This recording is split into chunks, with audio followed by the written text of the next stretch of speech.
ठीक है, आज हम लोग नया सेक्शन डिस्कस कर रहे हैं। आई होप आपको समझ में आएगा। आपका इंट्रोडक्शन क्लास किया हुआ है कंपनी लॉ का?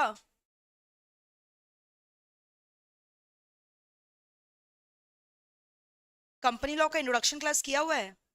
कुछ भी नहीं किया हुआ है? What is your name?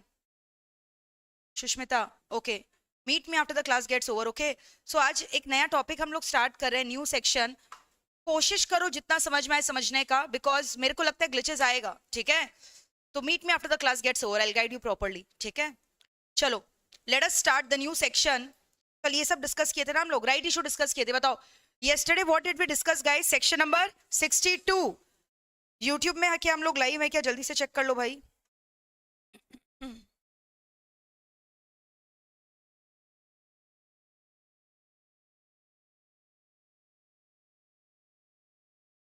तुम लोग को नोटिफिकेशन आया था इस सेशन का? ओके, बोलो कल कौन सा सेक्शन स्टार्ट किया था? Right issue. ठीक है, राइट इशू का मतलब क्या होता है बताओ? जब कंपनी क्या कर रहा है, जब कंपनी अपने एग्जिस्टिंग शेयर होल्डर को शेयर इशू कर रहे हैं proportion of their paid up share capital as nearly as the circumstances admit subject to the following 3 condition. 62 subsection 1 clause A में ये लिखा है। अब उसके अंदर 3 तो सब क्लॉज है, sub clause 1, sub clause 2, sub clause 3। सबसे पहला सब क्लॉज बोला ऑफर पीरियड के बारे में, कि जो आप ऑफर पीरियड दोगे कम से कम, एक्चुअली 7 डेज हो गया, पहले 15 दिन था as per that, but rules में कम प्रेस्क्राइब्ड है। कितना प्रेस्क्राइब्ड है? 7 दिन। मैक्सिमम पीरियड कितना हो सकता है? 30 डेज। लेकिन अगर आप कौन हो, स्पेसिफाइड आईएफएससी कंपनी हो, तो 7 दिन से कम भी हो सकता है, लेकिन उसके लिए 90% of the members consent in writing has to be taken. ठीक है, आप चाहो तो क्या इंप्लॉइज को भी दे सकते हो ऑफर राइट इशू का, बिना अपने शेयर होल्डर्स को, एग्जिस्टिंग शेयर होल्डर को ऑफर दिए। हाँ, लेकिन उसके लिए क्या पास करवाना पड़ेगा? तो इसमें एक बात बताओ, तुमने उन लोग का राइट छीन लिया, क्या ये बात सही था क्या? हाँ, क्योंकि तुमने जिसका राइट छीना उनका परमिशन तो ले ही लिया ना एसआरएनजीएम पास करवा के। लेकिन एक एग्जेम्पशन है, एक प्रोविजन, नॉट एग्जेम्पशन। किसके लिए? अगर आप कौन सी कंपनी हो, प्राइवेट कंपनी या फिर क्या हो, आईएफएससी, तब इन दैट केस क्या पास करना होगा? ओआरएनजीए। बिना एम्प्लॉय को ऑफर किए, बिना एग्जिस्टिंग इक्विटी शेयर होल्डर को ऑफर किए, क्या आउटसाइडर को ऑफर कर सकते हो शेयर्स को? लेकिन अगेन देयर बाय पासिंग एसआरएनजीएम। और वो भी वैल्यूएशन कौन करेगा? Registered valuer. वैल्यूएशन कौन करेगा? Registered at the fair market price and subject to क्या? Other provisions content in chapter number 3। अब एक चीज और बोला कि जितना भी शेयर्स है, सब क्लॉज 1 में ये बात बोला, सब क्लॉज 2 में क्या बोला बताओ जल्दी से? वो तो सबसेक्शन 2 में आगे जाकर है ना, रेनंसिएशन का बात बोला ना सब क्लॉज 2 में, कि जो इक्विटी शेयर्स हमने दिया है, वो लोग चाहे तो इसको क्या कर सकता है? Right to sell the share बेच सकता है। Renunciation can be done either partly or fully unless the articles otherwise provide. और जो भी रिमेनिंग शेयर्स है वो बीओडी बेच देगा at the best interest of the company, है ना। लेकिन subject to the provision of क्या? चैप्टर नंबर 3 बोला था ना, प्रोस्पेक्टस। कोई दिक्कत है यहाँ तक? Are we through with this? फिर एक बात बताओ, अब बोलो ऑफर लेटर जो तुम दे रहे हो, ठीक है, कम से कम कितना दिन पहले दे देना पड़ेगा? 3 डेज। कहां से? Before the offer opens. ठीक है, क्लियर है? अच्छा, एक और बात बताओ, कैसे दोगे? पोस्ट से दे सकते हो, कोरियर से दे सकते हो, स्पीड पोस्ट, रजिस्टर्ड पोस्ट, या इलेक्ट्रॉनिक मींस, या एनी अदर मोड जिसका एक्नॉलेजमेंट मिले प्रूफ ऑफ डिलीवरी का। ठीक है, कंपनी चाहे तो अपना कन्वर्टेबल डिबेंचर या कन्वर्टेबल लोन को कन्वर्ट कर सकता है। किस में कन्वर्ट कर सकता है बताओ? राइट इशू के अंडर इक्विटी शेयर में कन्वर्ट कर सकता है। लेकिन ये such in conversion is only allowed when SRNGM pass हुआ था पहले, before issue of such debentures. यहाँ कन्वर्टेबल है, नॉन कन्वर्टेबल नहीं है। ठीक है, और गवर्नमेंट चाहे तो नॉन कन्वर्टेबल डिबेंचर जो सब्सक्राइब कर रखा है कंपनी का, नॉन कन्वर्टेबल लोन, डायरेक्शन दे सकते हो, ऑर्डर पास कर सकते हैं कन्वर्जन करने के लिए। तुम एसी सारा बंद कर रखे हो क्या? It's getting very hot. Switch on the AC, there is not coming anywhere.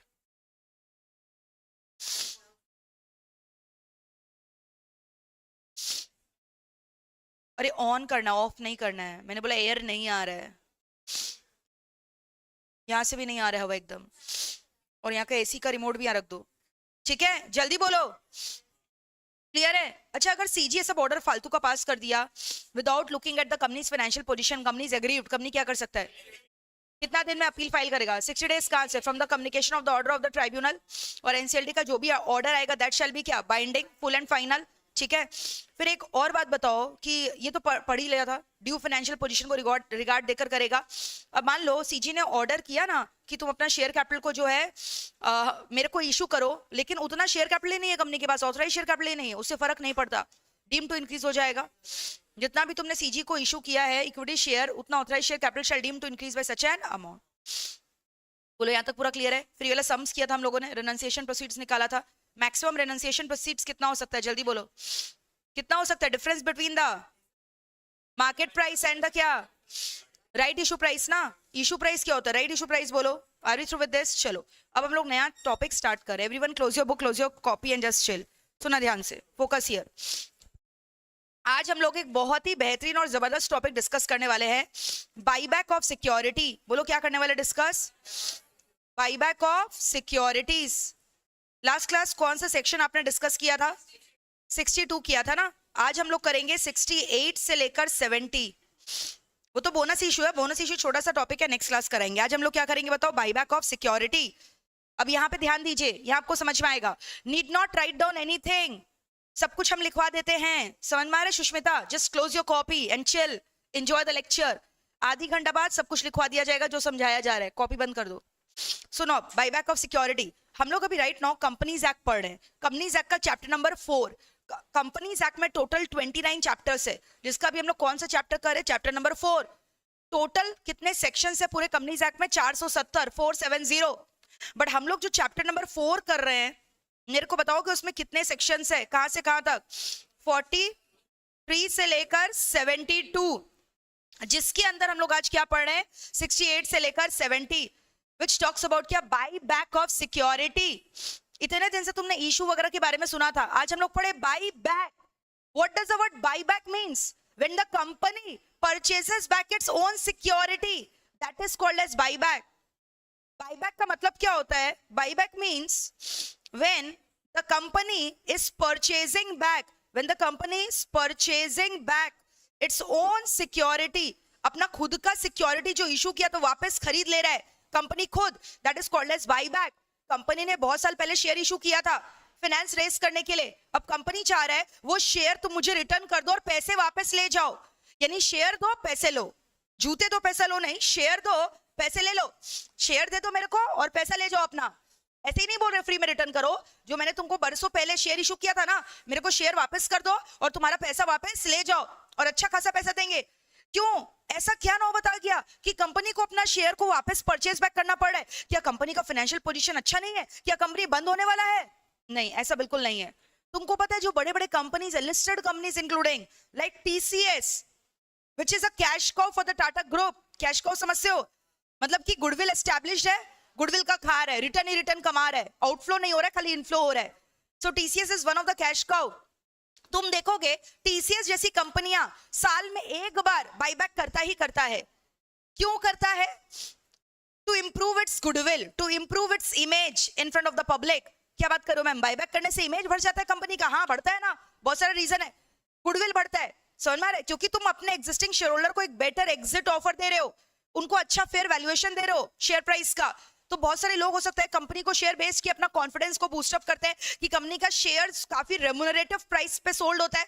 To regulate the mechanism of demand and supply company ये सब करता है, समझ में आ रहा है? जानबूझ के, ताकि क्या हो, सप्लाई कम करते हैं धीरे धीरे करके, जिससे शेयर का वैल्यू और क्या हो, बढ़े। तो there are multiple reasons why the company can undertake a buyback.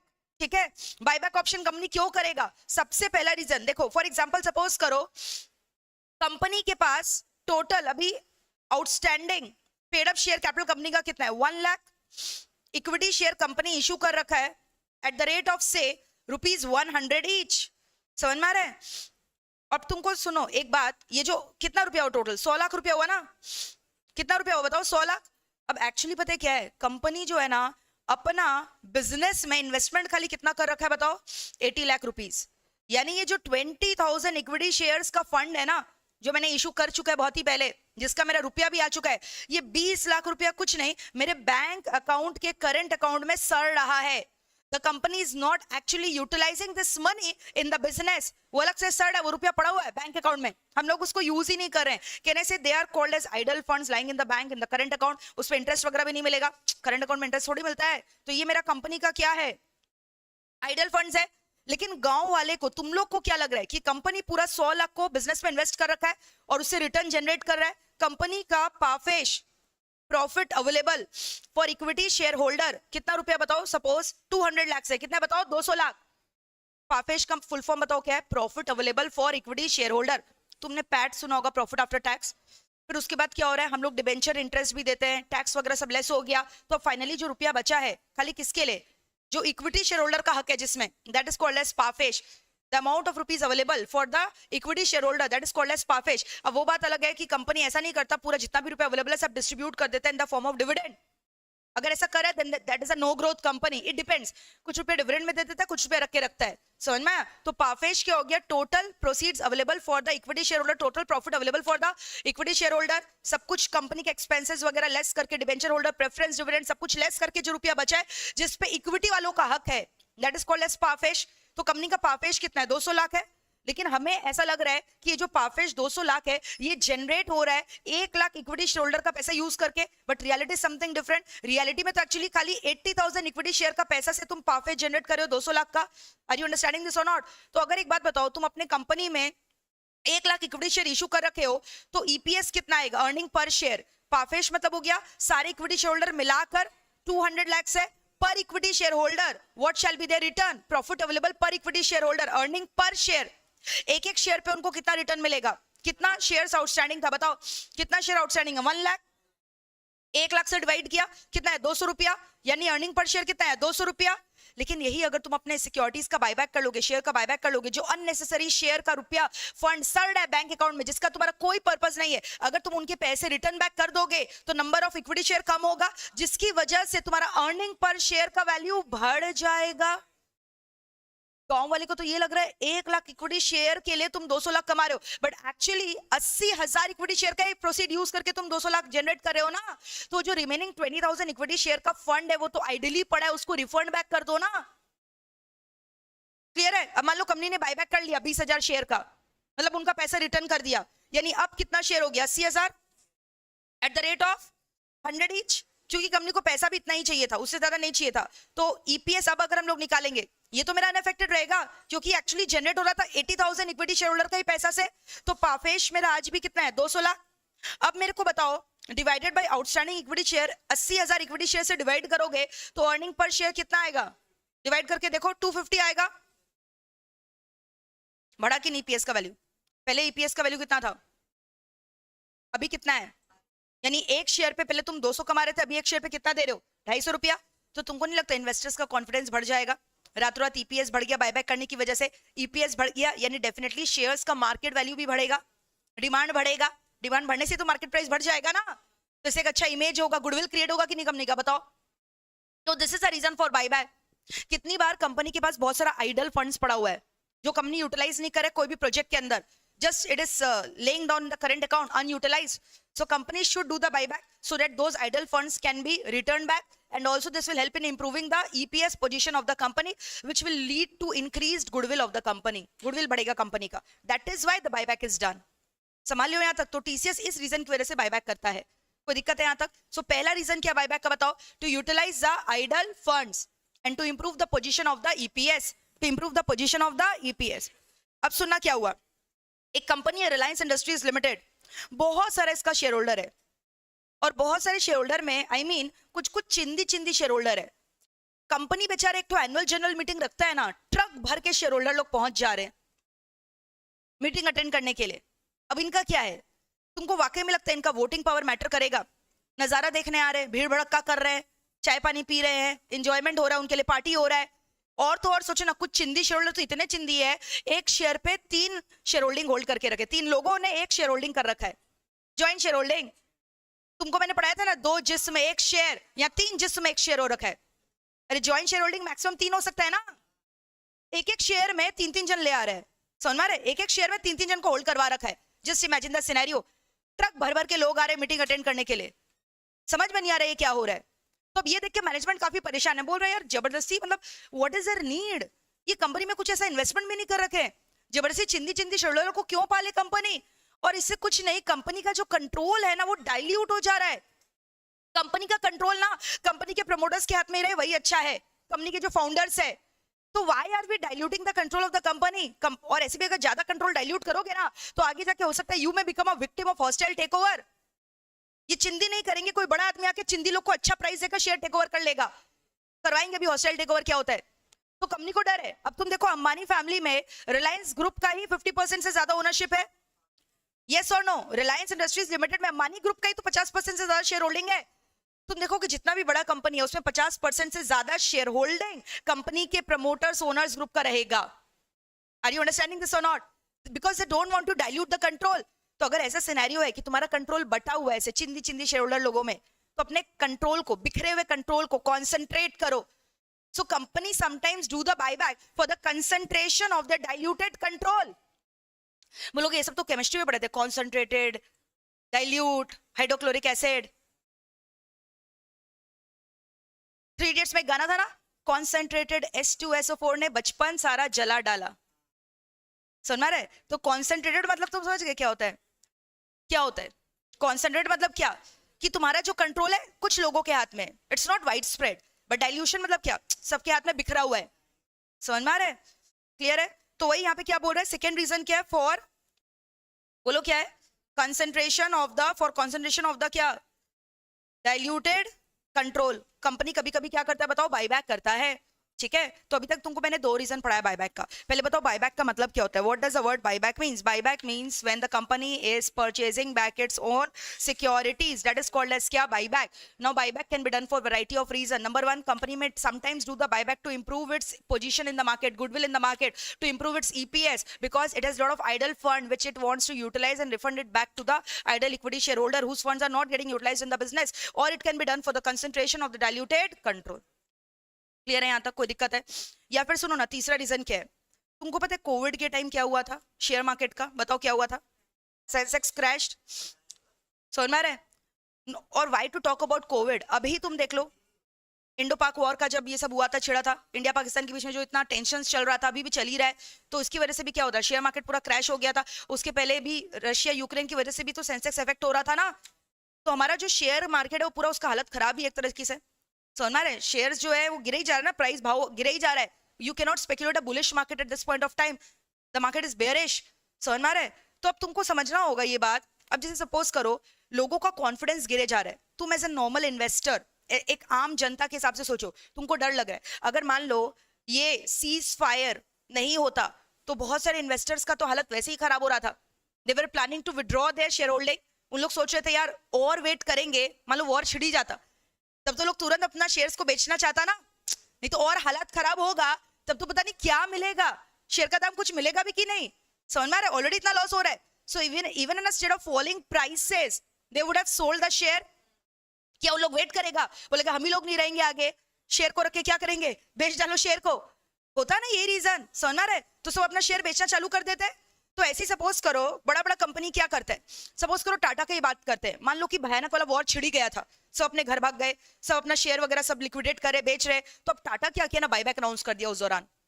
तुम समझो TCS, टाटा का जो शेयर था TCS का 4500 4800 में ट्रेड कर रहा था, this was a market price. समझ में आ रहा है? अब शेयर्स का दाम भयंकर वाला गिर गया, गिर के मान लो अराउंड 3700 3800 रुपीज हो गया, तो तुम लोग बेचने लग गया। बोला बाप रे और कौन बियर करेगा, कल को क्या पता 3 ही हट जाए 700 ही रह जाए। समझ में आ रहा है? Who will take the risk? Let us just sell it off, short करो, सेल करो। समझ में आ रहा है क्या हो रहा है? तो अब एक बात बताओ, टाटा कितना अच्छा डिसीजन लिया। टाटा सामने आया, बोला हम बायबैक ऑफर अनाउंस कर रहे हैं।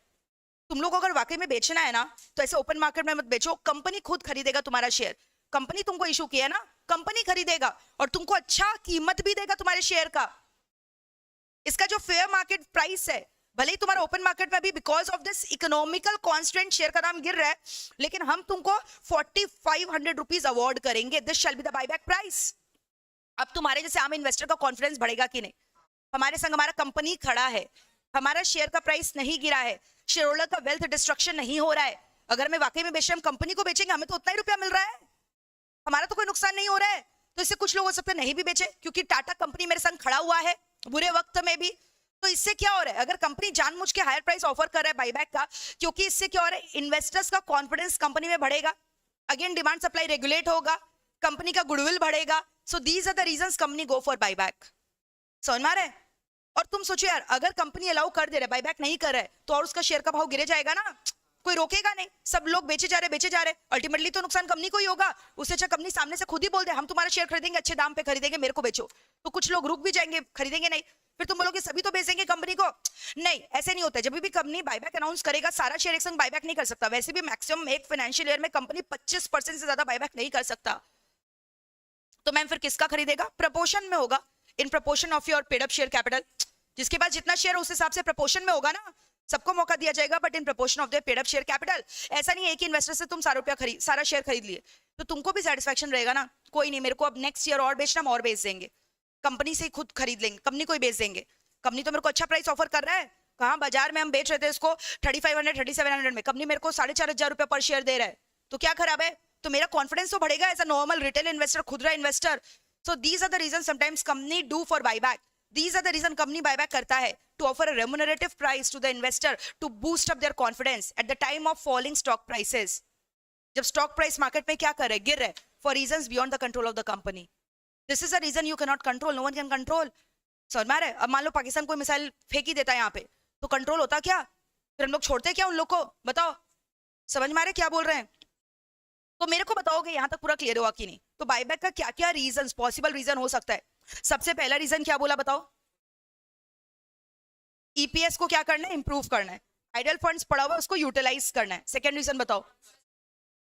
छोटे छोटे शेयर होल्डर में बटा हुआ है, हम लोग नहीं चाहते हमारा जो कंट्रोल है बिखर जाए, कंट्रोल प्रमोटर लोग के हाथ में रहना चाहिए for the concentration of the diluted control. And the third point is increase the confidence of the investor. Kab? At the time of falling stock price.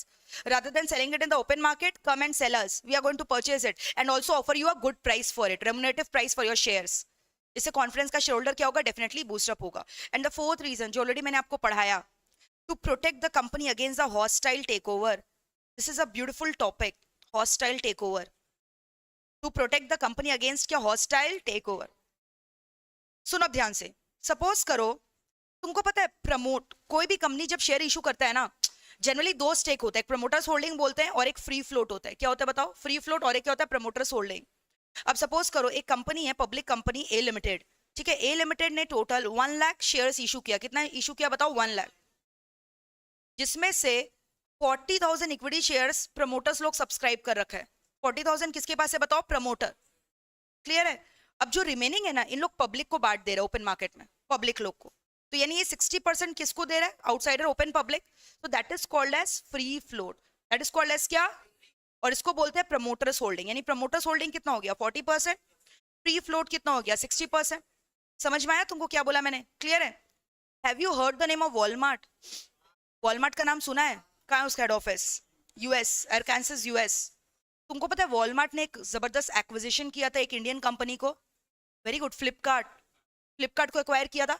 81% share holding acquire किया था फ्लिपकार्ट का, और फ्लिपकार्ट को भी वैल्यूएशन अच्छा लगा, बेच दिया। वो तो मर्जी से बेचा, लेकिन कितनी बार तुम बिकना नहीं चाहते हो फिर भी तुमको लोग खरीद के चले जाते हैं। हाँ, मजाक नहीं कर रहे, समझ में आ रहा है? Have you heard the name of Elon Musk? Twitter को खरीदा, उसका नाम चेंज किया, अभी तुमको पता है एक्स। समझ में आ रहा है? अब सुना ध्यान से, स्पेस कर दिया ना, स्पेस एक्स। तो अब तुमको समझ में आ रहा है? जैसे सपोज करो, have you heard the name of Netflix? उसके संग भी हॉस्टाइल टेक ओवर हुआ था, लेकिन वो अपने आप को बचा लिया पॉइजन पिल करके, पॉइजन पिल खा के रह गया। तो अब ये दोनों चीज मेरे को तुमको समझाना है। अगर तुम बोलोगे तो समझाएंगे, not relevant for your syllabus, वो ज्यादा अच्छा लगता है तुमको। हॉस्टाइल टेक ओवर क्या होता है और पॉइजन पिल क्या होता है? सुनो, अब हॉस्टाइल टेक ओवर क्या हुआ तुम समझो। सपोज करो मैं इसी कंपनी का एग्जांपल दे रही हूँ, ए लिमिटेड। क्या हुआ, कुछ बड़े बड़े कंपनी आए, मान लो एलॉन मस्क की आया, बोला सुनो ए लिमिटेड बिक जाओ, तुमको अच्छा वैल्यूएशन देंगे। समझ में आ रहा है? मेरे को अपने जो है ना, तुम अपने आप को मेरे को समर्पण कर दो। क्लियर है? तुम क्या करोगे अकेला रहकर? वैसे भी तुम चिंदी हो, मेरे को जो है बिक जाओ तुम। तो अब यहाँ का जो है ना डायरेक्टर लोग मना कर दिया, बोला नहीं, हम लोग को अपना इंडिविजुअलिटी रखना है, हम आपके कंपनी के संग मर्जर में नहीं आना चाहते, आप मेरे को एक्वायर मत करो, वी आर नॉट रेडी। समझ में आ रहा है? To sell our company. तब एलॉन मस्क क्या किया, सुना ध्यान से, बोला ठीक है, प्रमोटर लोग मना कर दिया ना, कंपनी का डायरेक्टर प्रमोटर मना कर दिया ना। अब एलॉन मस्क क्या किया, ओपन मार्केट में गया। समझ में आ रहा है? ओपन मार्केट, एक बात बताओ, स्टॉक मार्केट के जरिए तो शेयर खरीद सकता है, उसके अलावा पब्लिक लोग से तो खरीद ही सकता है। अब तुम देखो इस कंपनी का पब्लिक लोग के पास कितना शेयर होल्डिंग है, 60%। मान लो तुम ही लोग 60% का शेयर होल्डिंग होल्ड करके रखा है, तुम लोग के पास एलॉन मस्क आया और सबको एक बढ़िया बढ़िया ऑफर लेटर दिया, ऑफर लेटर में जबरदस्त प्राइस ऑफर किया है तुम लोग को, डबल डबल प्राइस दे दिया है, तो तुम लोग बिकेगा कि नहीं बिकेगा? और तुम लोग है कौन, चिंदी चिंदी है, समझ में आ रहा है? ये 60% में बहुत सारे चिंदी चिंदी शेयर होल्डर है, तुम्हारा कोई कंट्रोलिंग स्टेक नहीं है कंपनी में, समझ में आ रहा है? As a whole, you are holding majority of the shareholding, but as an individual capacity, you are having very small proportion of the shareholding. And also, तुम लोग को कोई इंटरेस्ट नहीं है कंपनी को चलाने में, डिसीजन मेकिंग में इंटरेस्ट नहीं है, तुमको रिटर्न आ रहा था इसलिए तुम कंपनी के शेयर होल्डर हो। अगर तुमको दुगना रिटर्न मिलेगा तुमको एक और कंपनी में जाकर इन्वेस्ट कर दोगे। सुना? तो एलॉन मस्क तुमको बहुत अट्रैक्टिव ऑफर दिया, बोला कि हम तुमको डबल शेयर का प्राइस देंगे, तो तुम लोग खुशी खुशी बिक जाएगा कि नहीं बताओ? पैसा मिलेगा तो तुमको भी तो अच्छा ही लगेगा ना, तो तुम लोग अपना अपना शेयर बेच दिया। तो अब एलॉन मस्क क्या किया, डायरेक्टली कंपनी को नहीं खरीदा बट इनडायरेक्टली प्री फ्लोट के जरिए, पब्लिक के जरिए कंपनी का कंट्रोलिंग स्टेक एक्वायर कर लिया, 50% से ज्यादा ले लिया, पूरा 60% नहीं लिया, 50% से ज्यादा ले लिया, और 50% से ज्यादा अगर तुम्हारे पास कंट्रोलिंग स्टेक आ गया, अब तुम कंपनी के क्या हो गए बताओ? कंट्रोलर हो गए, पूरा कंपनी को कंट्रोल करोगे, क्योंकि तुम देखो majority of the decision is taken by passing OR in GM. तो अब तुम्हारे पास ओआर इन जीएम का रेट तुम्हारा ही आ गया ना, 50% से ज्यादा सुनवाई तुम्हारे पास है कंपनी में, तो इसको बोलते हैं हॉस्टाइल टेकओवर। मतलब कंपनी नहीं चाह रहा था अपने आप को बेचना, बट दूसरा कंपनी क्या किया, ओपन मार्केट से या स्टॉक मार्केट से, सेकेंडरी मार्केट से या डायरेक्टली पब्लिक से अच्छा ऑफर देकर शेयर खरीद लिया। मतलब शेयर खरीदने का मतलब थोड़ा बहुत शेयर नहीं, कंट्रोलिंग राइट कंपनी का क्या किया, खरीद लिया, कंट्रोलिंग शेयर्स खरीद लिया। अब जिसकी वजह से पूरा राइट्स किसके पास चला गया है, समझ में आ रहा है क्या हो रहा है? तो इसको बोलते हैं हॉस्टाइल टेकओवर, मतलब going against the wishes of the management of the company. Elon Musk ने शेयर एक्वायर कर लिया, कंट्रोलिंग स्टेक एक्वायर कर लिया कंपनी में, that is called as hostile takeover. Hostile मतलब क्या हुआ, जबरन। टेकओवर मतलब क्या, तुमको ले लिया, समझ में आ रहा है? हॉस्टाइल मतलब तुम्हारे विश के खिलाफ जाकर तुम्हारे कंपनी को एक्वायर कर लिया, that is called as hostile takeover. तो अब सुनो, अगर तुम्हारे संग कभी भी ऐसा हॉस्टाइल टेकओवर हो रहा है, और पता है लोग क्या करता है, इन लोग को डर लगता है, कोई भी छोटा कंपनी जब बड़ा हो रहा है ना, तो एलॉन मस्क को डर लग रहा है कि कहीं मेरे से भी बड़ा नहीं हो जाए, तो ये और बड़ा हो उसके पहले इसको मार डालो, मेरे अंडर ले लो। जिसे रिलायंस किया, रिलायंस को कैंपा कोला को लाना था, इसलिए तो किया, बिग बाजार को सबको कन्वर्ट कर दिया, स्मार्ट बाजार में एक्वायर कर लिया ना फ्यूचर ग्रुप को। तो लोग क्यों करते हैं, कॉम्पिटिशन को खत्म करने के लिए तो करता है, समझ में आ रहा है? सीसीआई का तो तुम बोला मत, सीसीआई तो बैठा है एंटी कॉम्पिटिटिव प्रैक्टिसेस को देखने के लिए, पैसा खाने के लिए बैठा है, पैसा दो, वो जो प्रैक्टिस तुम कर रहे हो वो क्या बन जाएगा, एंटी कॉम्पिटिटिव नहीं है, ये अच्छा है, कंपटीशन को प्रमोट करने के लिए सीसीआई नाम का बैठा हुआ है। एक बात बताओ, मतलब बहुत जबरदस्त केस स्टडी है ये वाला। फ्यूचर ग्रुप को जब एक्वायर किया ना रिलायंस, तुमको पता होगा अमेज़न का जेफ बेजोस को डर लग गया, तो जेफ बेजोस इसके ऊपर क्या किया, ऑब्जेक्शन रेज किया, बोले ये जो कोलैबोरेशन तुम करवा रहे हो ना ये एंटी कॉम्पिटिटिव है। सीसीआई को जो है केस फाइल किया, बोला इसको रोको, ये जानबूझ के कर रहे रिलायंस, कॉम्पिटिशन को खत्म करने के लिए कर रहा है। तो अब क्या किया, अब तुम समझो, Reliance is an Indian company, Amazon is an US company, CCI is an Indian regulatory body, तो सीसीआई ज्यादा किसका पक्ष में बात करेगा, तुमको समझ में आ रहा है? तब अब क्या हुआ, रिलायंस सीसीआई को फोन किया, बोला इसको एग्रीमेंट को एंटी कॉम्पिटिटिव बोलोगे, अभी तुम्हारा शिकायत करे, तुम क्या करके रखे हो ऑलरेडी। तुमको पता होगा फ्यूचर ग्रुप जो है ना अमेज़न के संग भी टाई अप कर रखा था, और सस्ते दाम में जो है गुड्स प्रोवाइड करता था अमेज़न को, और अमेज़न अपना वेबसाइट में लिस्टिंग करता था फ्यूचर ग्रुप से। बोला वो सब फिर क्या चल रहा था, वो तो सबसे पहले एंटी कॉम्पिटिटिव है, अगर तुम इसको एंटी कॉम्पिटिटिव बोल रहे हो तो जो तुम कर रखे थे वो क्या है, पहले उसके ऊपर केस कर दिया। जेफ बेजोस केस करने गया ना उसके ऊपर, वो उसके ऊपर केस कर दिया कि तुम जो कर रहे थे वो एंटी कॉम्पिटिटिव था, समझ में आ रहा है? फिर वो सीधा सिंगापुर कोर्ट में चैलेंज किया इसको, but finally it failed. CCI pass the judgement in favour of Reliance और बोला कि ये जो मर्जर हो रही है एंटी कॉम्पिटिटिव नहीं है, this is not for the intention of killing the competition in India. तुमको पता है सीसीआई क्या करता है, कंपटीशन को रेगुलेट करता है। कंपटीशन होना जरूरी है ना, मोनोपोली हो जाएगा तो कंज्यूमर के इंटरेस्ट को एक्सप्लॉइट किया जाएगा ना। तो सीसीआई मतलब क्या, कंपटीशन कमीशन ऑफ इंडिया, वो इंश्योर करता है जितना भी मर्जर्स हो, एमलगमेशंस हो, this shall be done in the interest of the public and not to exploit the public. आज मान लो जियो और एयरटेल मर्ज हो गया, खत्म खत्म हो गया ना, अभी तो डुओपोली चल रहा है, मोनोपोली हो जाएगा, फिर तुमको पता है क्या होगा, अनाप शनाप प्राइसेस चार्ज होगा अगर एक सिंगल बॉडी आ जाए तो। So that is anti competitive in nature ना, to kill the competition they are doing this. हालांकि एयरटेल को वैसे भी पैरालाइज कर चुका है, समझ में आ रहा है? पूरा डायरेक्टली तो नहीं ले सकता ना, क्योंकि वो फिर तो पूरा दिख जाएगा कि एंटी कॉम्पिटिटिव है, बट वो बिक चुका है इनडायरेक्टली, अंदर ही अंदर। समझ में आ रहा है तुमको क्या बोल रहे हैं?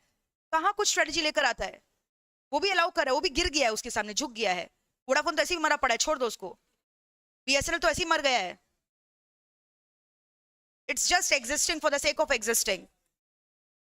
तो समझ गए हॉस्टाइल टेकओवर का मतलब तुमको क्या हो रहा है। अब अगर तुमको अपने आप को बचाना है, सुन तो लो यार, तुमको बचाना है, तुमको दिख रहा है तुम्हारे पास एलॉन मस्क आया, अप्रोच किया, सुनो ना बहुत इंटरेस्टिंग है। तुम्हारे पास जब, स्टॉप टॉकिंग ऋषभ, तुम्हारे पास एलॉन मस्क अप्रोच किया, कंपनी का डायरेक्टर लोग मना कर दिया। अब कंपनी का डायरेक्टर में हम भी हैं, हमको अच्छे से पता है क्या करने वाला है एलॉन मस्क। तुरंत भागेगा तुम लोग के पास, और तुम लोग है ही बिकाऊ सोनमार लालची लोग, अपना शेयर को बेचेगा उसको। तो ऐसा ना हो इसके पहले हम ही बाईबैक का ऑफर अनाउंस कर दिए तुम लोग को। सुनो गांव दुनिया वाले, मेरे डियर शेयर होल्डर, आओ जल्दी से, तुम लोग के लिए एक जबरदस्त बाईबैक ऑफर है। तुम लोग मेरा कंपनी का शेयर ना मेरे को बेच दो वापस, तुम लोग को हम 5-5 हजार रुपया देंगे एक एक शेयर पे। तो अब तुम लोग को भी अट्रैक्टिव लगा ये डील। इसके पहले वो तुम लोग से शेयर खरीदता, हम ही तुम लोग को अच्छा प्राइस ऑफर कर दिए और अपना शेयर्स को क्या किए, बाईबैक कर लिए। तो अब पता है क्यों किया मैंने बाईबैक। ये जो शेयर मैंने खरीदा है, ये खरीद के ऐसा नहीं हम फ्रेश इशू ला रहे हैं, प्रमोटर को नया शेयर दे रहे, वो कर भी नहीं सकते, कूलिंग पीरियड ऑब्जर्व करना पड़ता है। बायबैक करने का मतलब हुआ वो शेयर एग्जॉस्ट हो चुका है, डिस्ट्रॉय हो चुका है। अगर मैंने शेयर बायबैक किया ना तो पता है क्या होगा, प्रमोटर का परसेंटेज शेयर होल्डिंग बढ़ जाएगा, क्योंकि ओवरऑल नंबर ऑफ शेयर कम हो गया ना। जैसे फॉर एग्जाम्पल चलो मैंने बायबैक अनाउंस किया 25% का, 25% ज्यादा कर नहीं सकते, 25,000 शेयर मैंने बायबैक किया। कितना किया बताओ, 25,000। अभी तक कितना शेयर था, टोटल 1 लाख था ना, माइनस 25,000 कितना हो गया, 75,000।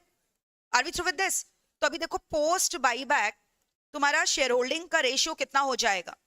प्रमोटर का अभी भी कितना शेयर है बोलो, 40,000 है उनके पास, लेकिन आउट ऑफ कितना हो गया 75,000, मल्टीप्लाई करके निकालो 50% से ज्यादा आएगा, कितना आ रहा है 53.3% आ रहा है।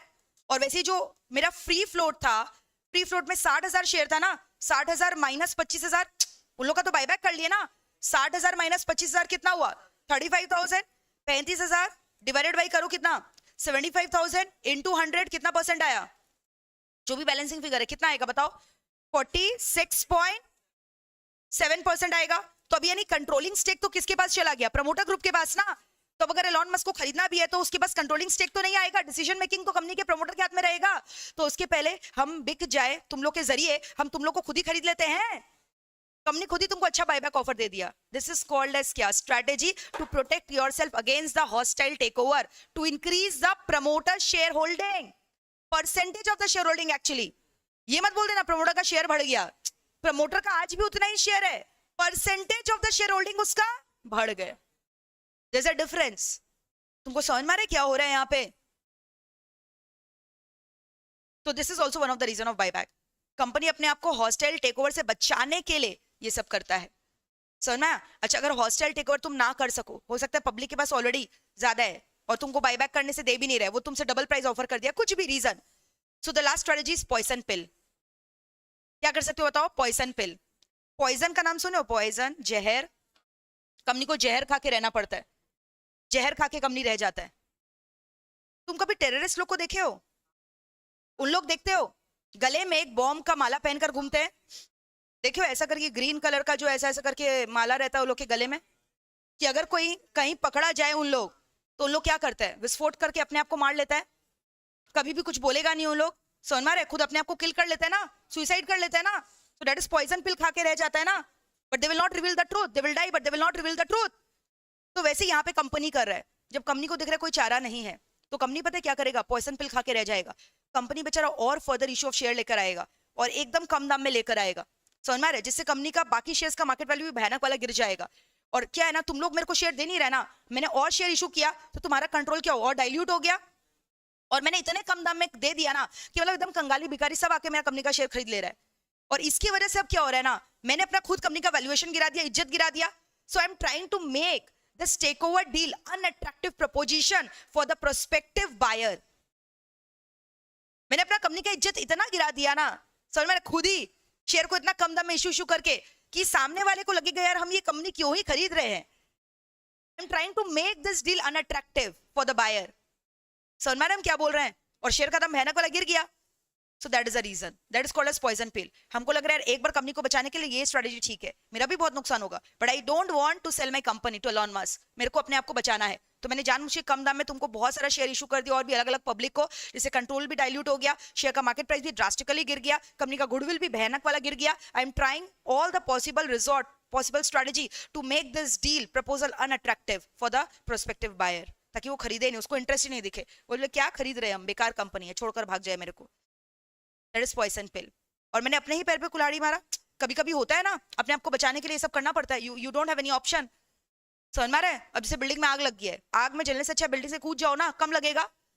ऐसे वही तो करोगे बचाने का ऑप्शन, उसमें भी तो चोट लगेगा ही, but you have to save your self, so sometimes you have to do that. Poison pill बोलते हैं इसको, समझ में आया? This is called as poison pill strategy. अपना ही नुकसान कर लेना, अपने आप को बचाने के लिए अपना ही नुकसान कर लेना। अब जैसे टेररिस्ट लोग क्यों खाया, उन लोगों को लग रहा है इससे और उनका बदतर हालत होगा, तो उससे बेटर ये है। समझ में आ रहा है? सो दैट इज पॉइजन पिल। समझ गए पॉइजन पिल क्या होता है? बताएंगे, डिस्कस करेंगे। एक से ज्यादा बार हो सकता है, लेकिन मैंने तुमको क्या बोला, 25% से ज्यादा नहीं हो सकता एक फाइनेंशियल ईयर में, 25% ज्यादा बायबैक नहीं कर सकते। अभी करेंगे ना फॉर्मेलिटी, इतना हड़बड़ी क्यों करते हो? अभी तो पिक्चर चालू है, तुमको पूरा भूमिका बांध रहे, बैकग्राउंड बांध रहे, बायबैक होता क्या है, ताकि तुम प्रैक्टिकली समझ में आए बायबैक का रीजन क्या है। रटाना थोड़ी है। Buyback is done by if article authorise pass SR in GM up to 10% pass बियरेड BM post buyback ratio debt equity ratio shall not fall below 2:1। करेंगे धीरे धीरे, सभी सब फॉर्मेलिटी है। फॉर्मेलिटी में बाद में जाएंगे ना, पहले understand the background why buyback is done. अभी तुम किसी को समझाओगे एज अ कंपनी, तुम कंपनी भी खोलोगे, you become a listed company by God's grace, तो तुमको पता है ये सब स्ट्रेटजी लगाना चाहिए, बायबैक वगैरह करते रहना चाहिए बीच बीच में। समझ में आया क्या बोले? या चलो खुद का लिस्टेड कंपनी नहीं भी है, कोई लिस्टेड कंपनी में काम करोगे तो ऐसा ऐसा जबरदस्त एडवाइस दोगे, सामने वाला भी हिल जाएगा, तुम्हारा वैल्यू बढ़ जाएगा। समझ में आ रहा है क्या बोल रहे? नॉलेज से तो पता चलेगा ना सामने वाले को कि तुम्हारा औकात क्या है, तुम्हारा सैलरी बढ़ेगा। तो ये सब जो नॉलेज दिया जा रहा है, ये मत सोचो वेस्टेज है, थ्योरी नहीं बढ़ा रहे तुमको, हम प्रैक्टिकल चीज दिखा रहे लाइफ का, कॉर्पोरेट वर्ल्ड का। चलो क्लियर है यहाँ तक? इनफैक्ट तुमको पता है मेरी एक friend, one of my best friends, she's a CS only, she's working in one of the listed companies only, and but she is in Bangalore, but she's traveling today to Kolkata, so if I get an opportunity I'll introduce you with her, ताकि तुमको पता, actually तुमको पता है जो CS वाले बच्चे होते हैं ना, CS क्लियर करते हैं उनको बोर्ड रूम में एक्सेस मिल जाता है, बाकी कोई प्रोफेशनल को बोर्ड रूम में एक्सेस नहीं मिलता। दे एट द बोर्ड मीटिंग जहाँ कंपनी का सब कुछ डिसीजन लिया जा रहा है बंद दरवाजे के अंदर। अब देखो सबका अलग अलग प्रोज एंड कौन है, झगड़ने मत लग जाना। सीए वाले तो स्टैट्यूटरी ऑडिटर है, तुम्हारा फ्रॉड पकड़ के बैठते हैं हम। हाँ बिल्कुल सही है, समझ में रहे? सीएमए वाले तो और अलग कॉस्ट ऑडिटर होते हैं। क्या बाप रे, अच्छा तुमको पता है इनसाइडर ट्रेडिंग में, बताओ इनसाइडर ट्रेडिंग का इसको फाइन बताओ। अभी हम ज्यादा ये सब के बारे में बोलना नहीं चाहते हैं, समझ में आ रहा है? इनसाइडर ट्रेडिंग वर्क के बारे में। चलो आओ, दीवारों के भी कान होते हैं। चलो क्लियर है क्या? तक जल्दी बोलो।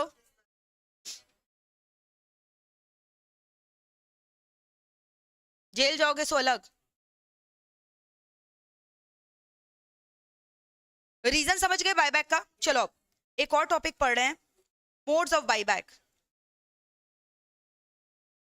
अभी नहीं, अच्छा पूछो, हाँ तुम पूछ सकते हो, बोलो बोलो, आज पहला क्लास है ना, बोलो टेल मी। हाँ कैसे कनेक्शन नहीं है? आज एक बात बताओ, बायबैक के संग कोई कनेक्शन नहीं है उसका, वो वन ऑफ द रीजन है कि तुम अपने आप को प्रोटेक्ट कर सकते हो अगेंस्ट हॉस्टाइल टेकओवर। हाँ उसका बायबैक से, buyback is one of the reason. अगर बायबैक नहीं करना है तो hostile takeover, either or, that is not related to buyback. बोला ना वो अलग अलग टॉपिक पढ़ाया मैंने तुमको, पॉइजन पिल यहाँ से रिलेटेड नहीं है, अपने आप को प्रोटेक्ट करने के लिए तुम कर रहे हो, बायबैक से कोई रिलेशन नहीं। बायबैक अगर हो गया तब क्यों करोगे पॉइजन पिल? अगर तुम लोग कंपनी को शेयर दे दिया था, पॉइजन पिल करने का दरकार नहीं है ना, तुमने तो बचा लिया ना अपने आप को। सुनो अलग अलग मोड्स होता है बायबैक का। ओपन मार्केट, अगर आप एक लिस्टेड कंपनी हो, एक बात बताओ, if you're a listed company, समझ में आ रहा है? तुम बायबैक कैसे कर सकते हो? ओपन मार्केट के जरिए भी कर सकते हो, स्टॉक मार्केट में खुद ही अपना शेयर खरीदवा ले रहे हो, so that is done through open market. लेकिन एक बात बताओ, if you're an unlisted company, तब अनलिस्टेड कंपनी का शेयर्स का ट्रेडिंग होता है क्या स्टॉक मार्केट में? बोलो क्या उन लोग बायबैक कर सकते हो ओपन मार्केट के जरिए? क्या प्राइवेट कंपनी बायबैक कर सकते हो ओपन मार्केट के जरिए? कैसे करेगा? प्राइवेट कंपनी का तो शेयर्स ही लिस्टेड, वहां पे तुम्हारा स्टॉक मार्केट में ट्रेड ही नहीं होता, because there is restriction on the transferability of the shares in case of private company. तो ओपन मार्केट खाली किसके लिए एप्लीकेबल है? Listed company. बायबैक का मोड ओपन मार्केट खाली किसके लिए एप्लीकेबल है? यानी जहां पे शेयर्स का बायबैक हो रहा है through the stock market, stock exchange, secondary market, which can only be done by क्या? लिस्टेड कंपनी, क्योंकि उनका शेयर का लिस्टिंग है रिकॉग्नाइज्ड स्टॉक एक्सचेंज में। लेकिन सुनो ना, इसमें एक बात है, सेबी का रेगुलेशन भी तुमको कंप्लाई करना पड़ेगा, क्योंकि लिस्टेड कंपनी को क्या फॉलो करना पड़ता है? सेबी का रेगुलेशन। सेबी एक रेगुलेशन लेकर आया और बोला कोई भी कंपनी, लिस्टेड कंपनी अगर ओपन मार्केट के जरिए बायबैक कर रहा है पहले 15% तक बायबैक अलाउड था, दिस लिमिट गॉट रिवाइज 5% कर दिया इसको till 31st of March 2025. After this 5% limit will also get erase, हो ही चुका इरेज, मतलब as of now open market के जरिए तुम बायबैक कर ही नहीं सकते हो। बट तुम्हारे बुक्स में कहीं भी ये बात नहीं लिखा है, नहीं तो मैंने तो ओपन मार्केट हटा ही दिया होता ना, क्योंकि अब तो वो मोड ही नहीं बचा, तुम अब बायबैक कर ही नहीं सकते। एक बात बताओ, बायबैक ओपन मार्केट के जरिए खाली कौन करता है? Listed company. पहले लिमिट कितना अलाउड था? 15%। तुम लोग पढ़ा होगा सेबी में, अभी वो लिमिट रिवाइज होकर कितना हो गया? 5%, और अभी तो वो लिमिट हट ही चुका है। समझ में? You can not, listed company can not do the buyback through open market, यानी one of the mode of buyback has been deleted, open market is omitted. But फिर भी मैंने तुमको कराया क्योंकि बुक्स में दिया है ओपन मार्केट। अरे 31/3/2025 के आगे आ चुके हो ना, अरे आगे आ गए हो ना अब तो। कौन सा डेट है आज बताओ? पार हो चुका है ना 31/3। हाँ, तो वही चीज बोल रहे हैं, समझ रहे हो क्या बोल रहे हैं? हाँ, एग्जाम में सब लिख देना, कहानी जो बोले पूरा लिख देना जैसे बोले, मोड दिखा तो देना, open market is one of the mode. फिर एक होता है ओपन ऑफर। बताओ क्या होता है ओपन? ओपन ऑफर का मतलब होता है ना ऑफर लेटर देना, जैसे भी बोला ना, एलॉन मस्क आकर तुम लोग को लेटर दे रहा है, ल्योर कर रहा है, ट्रैक कर रहा है, ये ऑफर प्राइस है, तो एक एक इंडिविजुअली जब तुम ऑफर लेटर भेज रहे हो शेयर होल्डर को, that is called as open offer. वैसे कंपनी भी क्या कर रहा है? बायबैक कर रहा है थ्रू ओपन ऑफर। तुम लोग को लेटर भिजवा दिया ना घर में, मैंने अपना लिस्ट खोला, रजिस्टर ऑफ मेंबर, देखा ये सारे शेयर होल्डर XYZ ABCD, सबके घर में क्या भिजवा दिया? चिट्ठी, और ऑफर प्राइस लिख दिया। क्या चीज का offer price? Buyback. Buyback offer price 4500 rupees per share. समझ में आया? और वो प्राइस मुझे बेटर देना पड़ेगा देन द मार्केट प्राइस, तभी तो तुम मेरे को बेचोगे, नहीं तो क्यों बेचोगे? क्लियर है? दैट इज कॉल्ड एज क्या? Open offer. क्लियर है? फिर एक होता है ऑड लॉट शेयर होल्डर। बोलो क्या होता है ऑड? मतलब हम क्या कर रहे हैं ना, आई वॉन्ट टू एंश्योर कि जितना भी शेयर होल्डिंग है ना शेयर होल्डर्स के हाथ में, it should be kept in a fixed multiple. जैसे मान लो मैंने मल्टीपल ऑफ 3 डिसाइड किया, या 5 डिसाइड किया, या 7, whatever. Let us take one example, 3 का मल्टीपल में तुम लोगों के पास शेयर होना चाहिए, तो अब उसके एक्सेस में जिसके पास भी है वो मेरे को उतना क्या कर देगा? बायबैक, रिटर्न कर देगा। फॉर एग्जाम्पल सपोज करो अभिषेक, इसके पास 10 शेयर्स है, तो मल्टीपल मैंने कितना बोला? 3 का होना चाहिए, तो ये मेरे से कितना शेयर्स मेरे को बेच देगा? 1। वेरी गुड, 1 देगा ना मेरे को। आपके पास 12 शेयर, आप मुझे कितना दोगे वापस? एक भी नहीं। मल्टीपल ऑफ 3 है ना, 3 का टेबल आता है, 3 1 3, 3 2 6, 3 आता है ना। चलो, तुम्हारे पास समझ लो 8 शेयर है। सुष्मिता तुम बोलो, yes you are having 8 share. कितना रिटर्न करोगे कंपनी को? कंपनी कितना बायबैक कर सकता है तुमसे? वेरी गुड, 2 शेयर है ना। 6 का मल्टीपल में कन्वर्ट, मतलब 6 में लाओगे ना 3 का मल्टीपल में। समझ में आ रहा है? चलो 5 का मल्टीपल में खेलते हैं, ठीक है? मेरा मर्जी है कि हम तुम लोग के पास 5 का मल्टीपल में शेयर्स को रखवाए, उसके एक्सेस में you have to give me back, return me back, that is what? Buyback. For example Pratyush, तुम्हारे पास 23 शेयर है, मेरे को कितना वापस देगा? Very good. तुम्हारे पास 33 है, कितना वापस देगा? 31 है, कितना वापस देगा? 40 है, कितना वापस देगा? 0। समझ गया? कोई दिक्कत है? So this is called as odd lot share holder, where the shares are being kept in a fixed multiple, multiple of 3 4 5, whatever multiple you prefer. Clear? Next, याद है एम्प्लॉय लोग को बहुत भावुक होकर हम शेयर दे दिए थे, बोले एम्प्लॉय बेचारा लोग खून पसीना मेहनत से कंपनी को इतना ग्रो किया है, उन लोग को शेयर बांट दिए थे ना, अच्छा नहीं लग रहा है, शेयर वापस दे दो। अब संतोष सबसे पहले रोने आ गया, बोले ये क्या तरीका है, अभी एक तो शेयर दिए थे वापस उसको ले रहे वापस। हम बोले अरे सुनो, रो मत, पैसा देंगे रिटर्न में। बोला अच्छा तब ले लीजिए, कोई दिक्कत नहीं। So that is under ESOP option. अगर तुमने अपने इंप्लॉइज को शेयर इशू कर रखा था अंडर ईसॉप, तुम चाहो तो उनसे वापस शेयर्स क्या कर सकते हो? बायबैक कर सकते हो by offering them a good price for the share. तो शेयर्स का बायबैक इंप्लॉइज के जरिए भी हो सकता है। Buyback can also be done through क्या? Employees to whom the shares were issued under ESOP option. So these are the different modes of buyback. अच्छा एक बात बताओ, लिस्टेड कंपनी कौन सा मोड कर सकता है? चारों? अरे कोई भी तो कर सकता है। लिस्टेड कंपनी कौन सा कर सकता है? ये तीनों। बट ओपन मार्केट खाली कौन करेगा? लिस्टेड। बाकी प्राइवेट कंपनी, अनलिस्टेड कंपनी तो बाकी तीनों मोड से बायबैक कर सकता है ना। First mode is only applicable for listed company, वो भी अब नहीं रहा, परसेंटेज हटा दिया सेबी ने। समझ गए हो यहाँ तक? जैसे कंपनीज एक्ट के हिसाब से ये 4 मोड है ना, बट लिस्टेड कंपनी को तो सेबी रेगुलेशन भी फॉलो करना होता है ना। सेबी रेगुलेशन में बोला ओपन मार्केट मैक्सिमम 5% के जरिए कर सकते थे, वो भी 31 मार्च 2025 तक, उसके बाद वो भी अलाउड नहीं है। Are we through with this? So these are the different modes of the buyback. Well, what are the 4 modes of buyback? Number 1, open market. Number 2, open offer. Number 3, odd lot shareholder. Number 4, ESOP. Very good. अब हम लोग discuss करेंगे। अच्छा यहाँ तक लिखवा दे कि और डिस्कस करते चले? डिस्कस करते चले, कोई दिक्कत हो रहा है? चलो वेरी गुड। अभी हम लोग डिस्कस करेंगे प्री बाईबैक फॉर्मेलिटी। बाईबैक करने के पहले तुमको क्या क्या फॉर्मेलिटी ऑब्जर्व करना पड़ेगा। सपोज करो मेरा कंपनी है, मुझे बाईबैक करना है। तुमको एक चीज तो मैंने क्लियर कर दिया, मैक्सिमम बाईबैक एक फाइनेंशियल ईयर में तुम कितना कर सकते हो, 25%। बट व्हेन आई से 25%, 25% ऑफ क्या होगा, paid up share capital plus free reserve, ये होगा ना। मैक्सिमम कितना कर सकते हैं इसका, 25%। लेकिन ऐसे ही नहीं करोगे, सबसे पहले देख लो आर्टिकल्स खोलकर, आर्टिकल तुमको ऑथराइज कर रहा है कि नहीं। Very again popular question that comes in your exam, यहाँ से क्वेश्चन आता है। तो मैम जो पढ़ा रहे थे, अरे समझो यार, पढ़ाने का रीजन होता है ना कुछ ना कुछ, अब तुमको मजा आएगा इसको पढ़ने में। सबसे पहला क्वेश्चन एग्जाम में बहुत बार आता है बाईबैक के ऊपर, sums is very important. Sums is being asked in the exam along with the formality। Pre buyback formality होता है, पोस्ट बाईबैक होता है। बाईबैक करने के पहले क्या करना है, बाईबैक हो चुका है उसके बाद क्या करना है। आज हम लोग करने के पहले क्या करना है उतना पढ़ेंगे। तो pre buyback formality says articles must authorise. सबसे पहले तो वही देखोगे ना, क्योंकि article is ultimately the document which contains all the internal regulation of the company. So check करो आर्टिकल ऑथराइज कर रहा है कि नहीं। मैम चेक कर लिए, कुछ नहीं लिखा आर्टिकल में, नहीं ऑथराइज कर रहा है। Simple past SRNGM। क्या बोला, SRNGM। क्या पास करना बताओ, SRNGM। और आर्टिकल को क्या कर दो, अमेंड कर दो ना। अच्छा, जो मेरे को इसका आंसर देगा ना उसका रैंक आएगा। आर्टिकल को अल्टरेशन का सेक्शन नंबर बताओ, section number 14। Alteration of article कौन से सेक्शन में पढ़े थे बताओ, सेक्शन नंबर 14। जबरदस्त रवि, तुम प्लीज यार रैंक लेकर आओ मेरे लिए, ठीक है। अच्छा, MOA का सेक्शन बताओ, ऑल्ट्रेशन का सेक्शन नंबर क्या था, 13। अब इतना ज्ञान मत दो, उसके पहले था, सब बोल दिया 13 तो हाँ उसके पहले था। 13 क्यों नहीं बोला इंस्टेंटली, तो इंस्टेंटली बोला था ना। ऑल्ट्रेशन ऑफ आर्टिकल का सेक्शन क्या था, 14। MOA का ऑल्ट्रेशन का सेक्शन क्या था, MOA तो कितना बड़ा था ना ऑल्ट्रेशन। आर्टिकल में तो एकदम सिंपल था, जस्ट बाय पासिंग क्या, SRNG। क्लियर है। तो सबसे पहले देख लो आर्टिकल ऑथराइज कर रहा है कि नहीं बाईबैक। अगर नहीं कर रहा है तो क्या पास कर देना, SRNG। क्या पास कर देना बताओ, तो फिर आर्टिकल क्या कर देगा, ऑथराइज कर देगा। वो आर्टिकल तो हमारी खेत की मूली, SRNGM पास कर दो। फिर उसके बाद सुनो ना, अब और एक SRNGM पास करो। अब ये किसके लिए करना है, बाईबैक को ऑथराइज करने के लिए। अब तुम सपोज करो कोई बच्चा बोलेगा मैम हम लोग ऑलरेडी कर चुके हैं आर्टिकल अमेंड करके। वो आर्टिकल अमेंडमेंट का SRNGM था, ये दोबारा करना होगा ना। अगर मान लो आर्टिकल ऑथराइज कर रहा है तब तो तुमने वैसे भी नहीं पास किया होगा। ये अलग है, ये अलग है। ये SRNGM तुम किसके लिए कर रहे हो, बाईबैक को ऑथराइज करवाने के लिए। SR, कुछ बच्चे नए हैं, वो SR कौन होता है, special resolution in the general meeting. Share holder का अप्रूवल लिया जाता है, 75% मेजोरिटी चाहिए। OR का मतलब क्या होता है, 51% मेजोरिटी। स्पेशल रेजोल्यूशन क्या होता है, votes in favour must be 3 गुना, 3 times the votes cast against. जैसे वोट्स अगेंस्ट 1 है तो वोट्स इन फेवर कितना होना चाहिए, 3 टाइम्स होना चाहिए।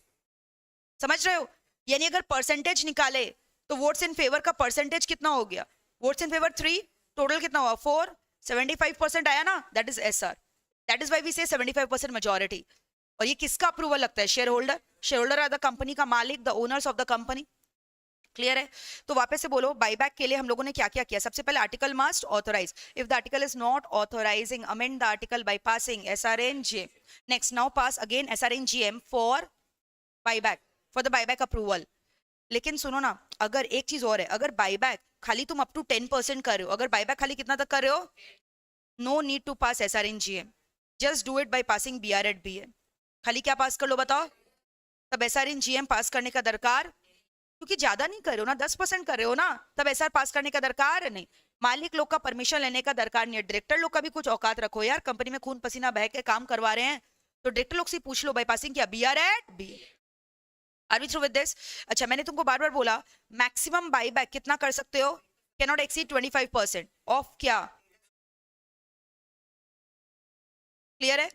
अब तुम समझो, अगर हम लोग इक्विटी शेयर कैपिटल का बाईबैक कर रहे हैं तो यहाँ पेड अप शेयर कैपिटल में प्रेफरेंस नहीं आएगा।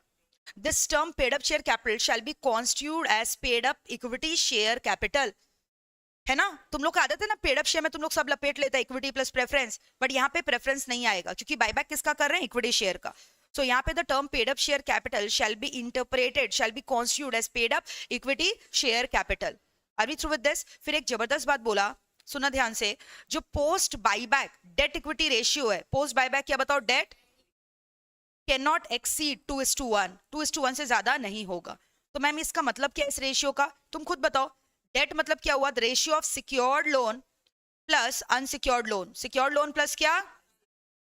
और इक्विटी का मतलब तो तुमको पता है, paid up share capital plus reserves plus security premium if any, that is equity. ये जो रेशियो है ये 2:1 से नीचे होना चाहिए या उसके बराबर। It can not exceed the ratio of 2:1। समझ गए? The post debt equity ratio can not exceed कितना? 2:1। हाउएवर अगर एक गवर्नमेंट कंपनी है जो कि एंगेज्ड है हाउसिंग फाइनेंस एक्टिविटी में, this ratio can go up to 6:1। तुम समझो, हाउसिंग फाइनेंस हाउसिंग के लिए लोन दे रहा है तो वहां पे तो उनका डेट ज्यादा ही होगा ना। डेट इक्विटी का मतलब तुम समझते हो? डेट क्या होता है? Borrowed fund. इक्विटी क्या होता है? Owned fund. गांव दुनिया से इतना भी रुपया बोरो मत कर लो ना, खुद का पैसा कम लगा रहे हो, गांव दुनिया से पैसा पे पैसा बोरो किए जा रहे हो, 2 गुना हो सकता है। 2:1 मतलब क्या? 2 गुना। जो गांव दुनिया का पैसा है जो तुमने इन्वेस्ट किया बिजनेस में, वो 2 गुना हो सकता है ऑफ योर ओन्ड फंड, घर वालों का पैसा से। लेकिन अगर तुम हाउसिंग फाइनेंस कंपनी है, वो भी गवर्नमेंट कंपनी, उनका तो काम ही लोन वगैरह देना है, तो उनको तो ज्यादा से ज्यादा फंडिंग उठाना पड़ेगा ना, तो उनका ratio can go up to कितना? 6:1। डेट मतलब क्या हुआ? ओन्ड फंड कि बोरोड फंड। बट ये जो तुम्हारा इक्विटी है तो खुद का पैसा लगाया ना, ओनर का पैसा लगा हुआ है ना, दैट इज ओन फंड। तो ऐसा भी मत करना कि खाली बाजार से रुपया उठाते जा रहे हो और घर का पैसा छोड़ते जा रहे हो। तो इसलिए बोल दिया कि 2:1। कहीं ऐसा तो नहीं है जानबूझ के तुम लोग कर रहा है, अपना घर वाले लोग का पैसा रिटर्न कर दे रहे हैं बायबैक कर करके, और बाहर वाला का पैसा डुबा रहा है, और फिर कंपनी बंद करेगा और उन लोग का पैसा मार देगा और बायबैक जानबूझ के पहले कर ले रहा है ताकि ओनर लोग को पैसा मिल जाए और बाहर वाले गांव का पैसा मार के बैठ जाओ। तो इसलिए ये चीज इंश्योर करना है कि जब तुम बायबैक करोगे ना, उसके बाद देख लेना तुम्हारा रेशियो इससे ज्यादा नहीं हो सकता। रीजन समझे? क्योंकि हो सकता है कंपनी क्या करने वाला है, बंद होने वाला है। अब बंद होगा तो पहले तो सिक्योर्ड क्रेडिटर को चुकाना होता है ना, इक्विटी को तो लास्ट में मिलता है, तो जानबूझ के पहले बायबैक कर ले रहा है ताकि अपना पैसा चुकवा ले, और फिर बोल देगा फुक्कड़ हो गए, क्या करे, गांव वाला का पैसा कहां से दे, मार देगा डिबेंचर होल्डर का पैसा। तो इसलिए बोला ये रेशियो से ज्यादा नहीं होना चाहिए। Now you are getting the logic क्यों ये रेशियो का बात किया है। So the post debt equity ratio can not exceed 2:1। लेकिन अगर आप एक गवर्नमेंट कंपनी तो डिफॉल्ट नहीं करेगा ना, इसीलिए 6:1 तक है। वो भी कैसा गवर्नमेंट कंपनी? ऑर्डिनरी नहीं, जिन लोग का काम क्या चीज का है, HFC का, हाउसिंग फाइनेंस कंपनी है, तब वहां पे ratio can go up to कितना? 6:1। और फिर कहीं ऐसा तो नहीं तुम बंद होने वाले इसलिए बायबैक कर रहे हो, अपने declaration of solvency Ganesh ji को चढ़ा दो जाकर। समझ में आ रहा है? हाँ, तुम इनसॉल्वेंट हो रहे हो इसलिए लगता कर रहे हो, तो ऐसा तो नहीं है ना, तो क्या दे दो? Declaration of solvency in form number, guess करो चैप्टर का नाम क्या है? शेयर कैपिटल है तो form number SH9। SH9 declaration of solvency ROC को देना पड़ेगा, किसी में बताओ? SH9। बोलो यहां तक पूरा संभाल लियो, एनी प्रॉब्लम? पूरा क्लियर है? चलो सुनो, सपोज करो एक कंपनी है जिसका total outstanding share capital 1 lakh है, से at the rate of ₹10 each. Outstanding share capital कितना बताओ? 1 लाख रुपया, एट द रेट ऑफ कितना? 10 ईच।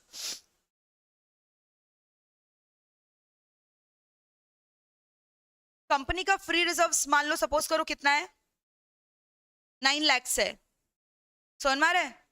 और कंपनी का लोन्स वगैरह है मान लो 38 लाख रुपीस। क्लियर है? तुमको बोल रहा है कंपनी कितना मैक्सिमम अमाउंट ऑफ बायबैक कर सकता है, निकाल के दो।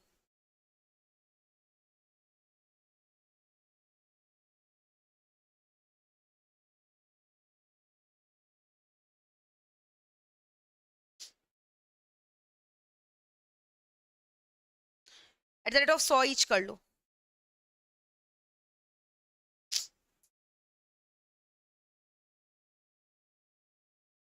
और बायबैक प्राइस चलो रख देते हैं 50 रुपया करके, एट द रेट ऑफ ₹50। पहले ये बताओ मैक्सिमम बायबैक कितना कर सकते हो? 25% बोला था। 25% ज्यादा तो नहीं कर सकता ना बायबैक। 25% ऑफ क्या बोला था बताओ? Paid up share capital plus reserves बोला था। तो पेड अप शेयर कैपिटल कितना है बताओ? इसको 10 कर लो। पेड अप शेयर कैपिटल कितना है बताओ? 1 lakh at the rate of 100 each, यानी कितना हो गया? 100 प्लस रिजर्व्स कितना है? 10 लाख। इसका मैक्सिमम कितना कर सकते हो? 25%, यानी कितना है? 27.5। ये अमाउंट अवेलेबल है at the rate of 50 each, divide by 50 करोगे ना, यानी कितना शेयर्स बायबैक कर सकते हो? 27.5 लाख डिवाइडेड बाय 50 ना, कितना आया? कितना शेयर्स आया? 55,000 आया ना। अरे 50 रुपया बायबैक प्राइस है ना बाबा। 1 लाख इंटू 100 किया, कितना है? 100 लाख। 100 लाख प्लस 10 लाख किया 110 लाख। 110 लाख डिवाइडेड बाय कितना किया? 50, यानी मैक्सिमम उतना शेयर्स बायबैक कर सकते हो ना, उससे ज्यादा कर सकते हो क्या? नहीं। समझ रहे हो क्या बोल रहे हैं? श्योर। फिर उसके बाद तुमको क्या बोल रहा है, जो पोस्ट डेट इक्विटी रेशियो है ना, इट कैन नॉट एक्सीड कितना, 2:1। तो debt equity divide by equity can not exceed कितना बताओ, 2:1। तो मैक्सिमम हम लोग मान लो 2:1 ही रखते हैं। अच्छा डेट तो चेंज नहीं होगा, pre buy back post buy back वो तो सेम ही रहेगा। तो 38 lakhs इक्वल टू कितना, 2/1 डिवाइडेड बाई इक्विटी, यानी पोस्ट बाय बैक इक्विटी कितना रहना चाहिए, 38 डिवाइडेड बाई 2 यानी कितना रहना चाहिए, 19 lakhs रहना चाहिए ना। समझ रहे हो कि नहीं, ये सब जल्दी बोलो, कोई दिक्कत है? यानी पोस्ट बायबैक इक्विटी तुम्हारा कितना रहना चाहिए बताओ, 19 लाख। यानी अब तुम जो भी बायबैक करोगे इसके अंदर रह के करना होगा। और ऑलरेडी प्री बायबैक इक्विटी तुम्हारा कितना है, देखो निकाला था 110 है ना, प्री बायबैक इक्विटी कितना है 110 लाख, पोस्ट बायबैक 19 लाख, यानी अमाउंट अवेलेबल कितना हो गया 110 माइनस 19, इतना रुपया अवेलेबल है बायबैक करने के लिए, कितना 91 डिवाइडेड बाई 50 करो, कितना आएगा, कितना शेयर्स आ रहा है 1 लाख समथिंग आ रहा है। तो यानी लोअर ऑफ द टू होगा ना, तो लोअर ऑफ द टू क्या हो गया, 55,000 शेयर्स का बायबैक कर सकते हो। दोनों condition has to be satisfied. अभी करेंगे डिटेल में, डोंट वरी। तुमको बस मैंने बोला कि जब भी तुमको शेयर्स का वैल्यू निकालना ना, कितना तुम खरीद सकते हो, तो तुम खाली 25% निकाल के मत आ जाना। तुमको दूसरा कंडीशन भी तो चेक करना है ना कि डेट इक्विटी रेशियो मेरा 2:1 के अंदर होना चाहिए। तो कंपनी का बायबैक के पहले जो लोन है उधारी और बायबैक के बाद है, उसमें तो कोई इंपैक्ट नहीं होगा ना बायबैक से। बायबैक में उसका कोई इंपैक्ट थोड़ी होता है, समझ रहे हो, वो तो सेम रहेगा। इक्विटी विल चेंज ना, तो इससे तुम इक्विटी निकाल लेना और जो पुराने इक्विटी है वो निकाल लेना। समझ में आ रहा है? तो जो दोनों का डिफरेंस है उतना तक ही तो बायबैक कर सकते हो ना। तो यहां से जो शेयर आया और जो 25% वाला शेयर है, दोनों में से जो लोअर है उतना amount of buyback can be done. Are you understanding this और नॉट? चलो लिखना स्टार्ट करो, यहां तक पूरा क्लियर है। सो दिस कंप्लीट्स योर क्या, प्री बायबैक फॉर्मेलिटी। वापस से बोलो, प्री बायबैक फॉर्मेलिटी के अंदर क्या क्या बोला। नंबर 1, आर्टिकल मस्ट ऑथराइज, अगर आर्टिकल ऑथराइज नहीं कर रहा है, पास SR in GM. Number 2, again pass SR in GM to approve the buyback. But if the buyback is only up to 10%, then no need to pass SR in GM. Just do it by passing BR at BF. और यहाँ पे एक बात बताओ, paid up share capital का मतलब paid up equity share capital है, कोई दिक्कत यहाँ तक? और एक चीज बताओगे, अगर तुम लिस्टेड कंपनी और ओपन मार्केट के जरिए बायबैक करो 5% से ज्यादा नहीं कर सकते if you take this financial year, और उसके बाद तो वो भी हट चुका है। अब इसके करने के बाद post buyback date equity ratio can not exceed कितना, 2:1।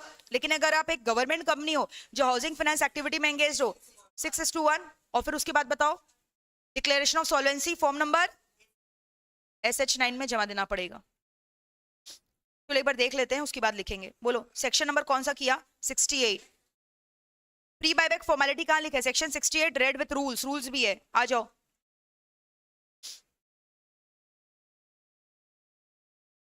देखो प्री बायबैक फॉर्मेलिटी पढ़ा है ना हम लोगों ने, pre buyback formality under section बताओ कौन सा है, 68 रेड विथ रूल्स भी है। हाँ, तो read with company share capital and debenture rule. Number 1, article must authorise, otherwise first alter the article by passing क्या, SR in GM, then pass क्या, SR in GM for buyback, provided if the buyback is only up to कितना, then pass क्या, BR at BM। और ये जो तुम percentage निकाल रहे हो, किसका निकाल रहे हो, paid up share capital plus free reserve, maximum buyback amount can not exceed कितना, 25% of the paid up share capital plus free reserve. But अगर इक्विटी का बायबैक कर रहे हो तो पेड अप शेयर कैपिटल का मतलब क्या होगा, paid up equity share capital. SEBI का गाइडलाइन के हिसाब से listed company maximum open market से कितना बायबैक कर सकता है, 15% पहले था, ये कट कर कितना हो गया 5%, अब वो भी क्या हो चुका है, हट चुका है।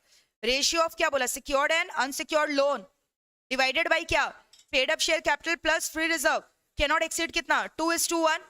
लेकिन अगर तुम कौन हो, गवर्नमेंट कंपनी हो जो एंगेज हो किसमें, NBFC housing finance activities, above ratio can go up to कितना, 6:1 इंस्टेड ऑफ कितना, 2:1।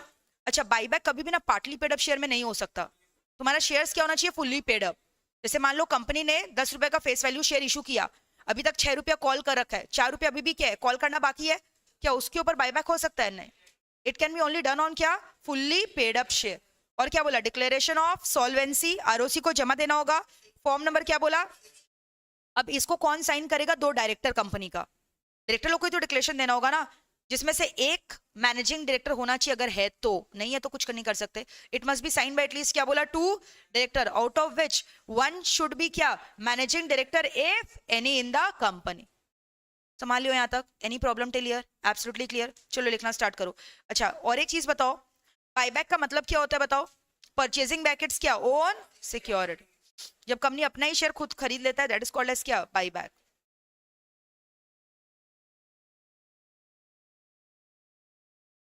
चलो कॉपी निकालो। अभी बहुत कुछ बचा है बायबैक में, समझ में आ रहा है, सब कुछ पढ़ाया नहीं है, बहुत सारा चीज बचा हुआ है।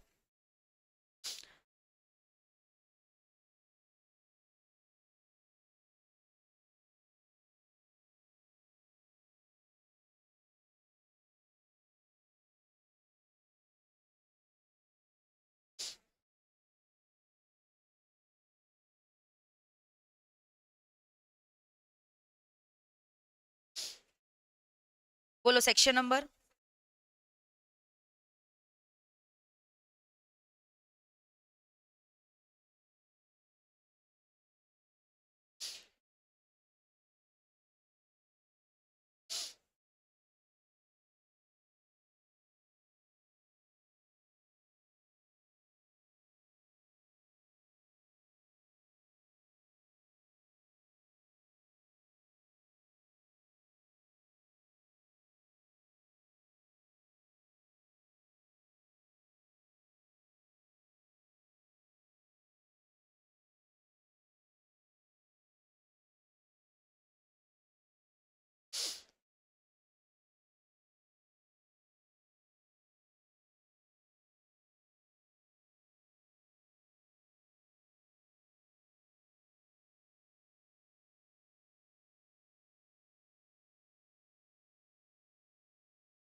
हो गया।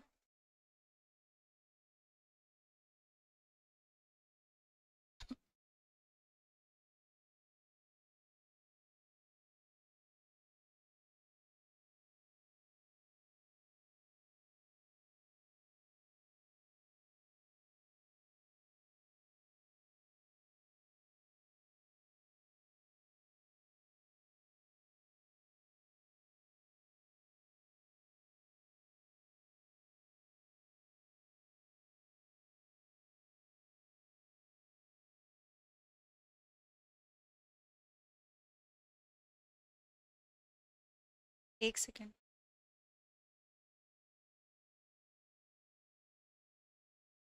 बीबी मतलब क्या है? By back.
लिखो जिसका जो छूटा है।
समझ में आ रहा है क्या लिख रहे हैं कि कॉपी कर रहे हो खाली?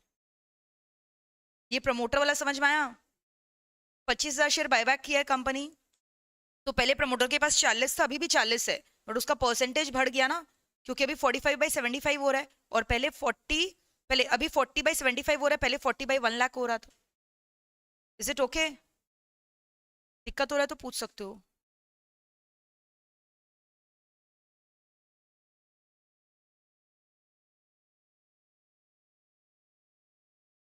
दिख रहा है?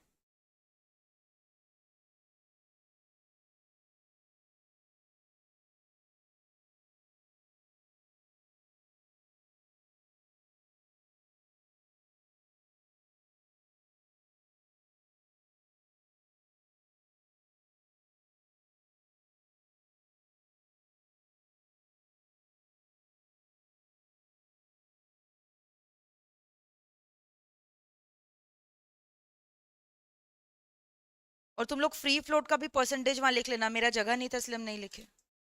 कितना परसेंट आ जाएगा बैलेंसिंग फिगर जो होगा ना? 46.67।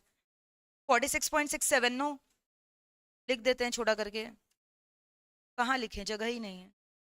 चलो ब्रैकेट में लिखते हैं 46.67।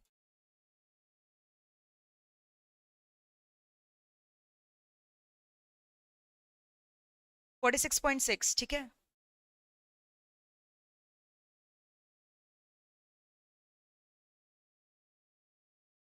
हो गया। So these are the reasons for the buyback.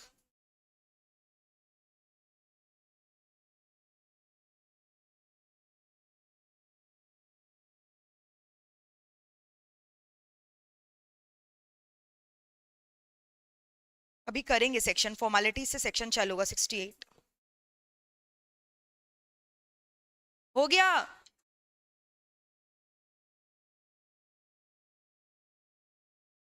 और देखो हर जगह मैंने एग्जाम्पल में 25% ही बायबैक करवाया, उससे ज्यादा कर नहीं सकते। क्या? 60,000 के ब्रैकेट में 60%? 60% होगा ना 60,000/1 लाख। और उधर में 35,000/75 किया तुमने, 46.6% आया। Is it okay? जो लिख रहे हो समझ के लिखना, नहीं तो मिस्टेक हो जाएगा। और अगर समझ नहीं आता तो 2 बार पूछो, 10 बार पूछो, आई डोंट माइंड। चलो आगे आगे बढ़ो। कहाँ बैठे हो अभी तक?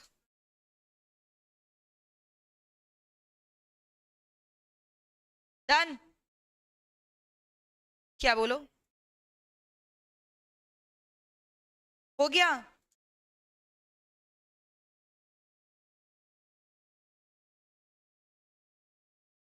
200 से 250 हो गया ना? पहले तुम 1 लाख से डिवाइड कर रहा था, अभी 80,000 से डिवाइड कर रहा है। To.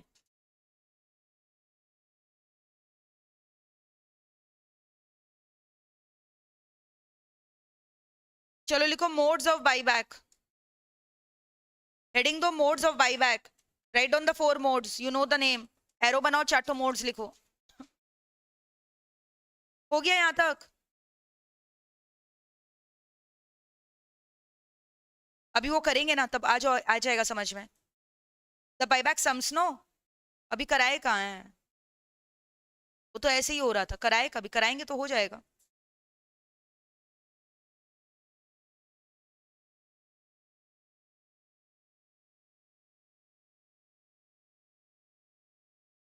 So there are 4 different modes of buyback.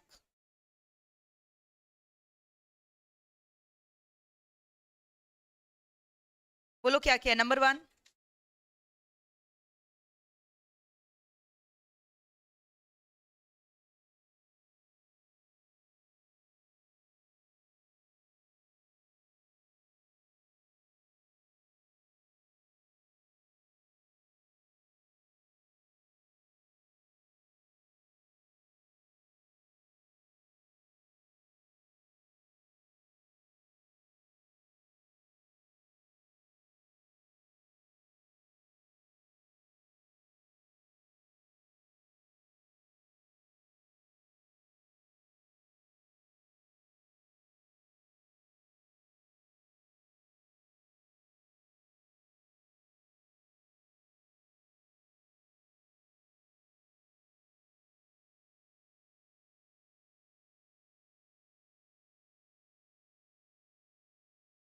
Offer letter is being given, ठीक है।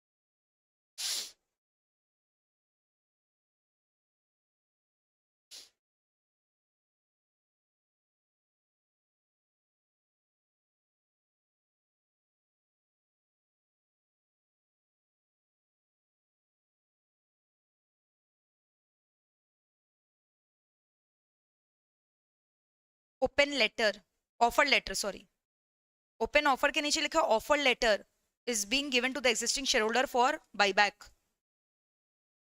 ऑफर लेटर है वो, हाँ।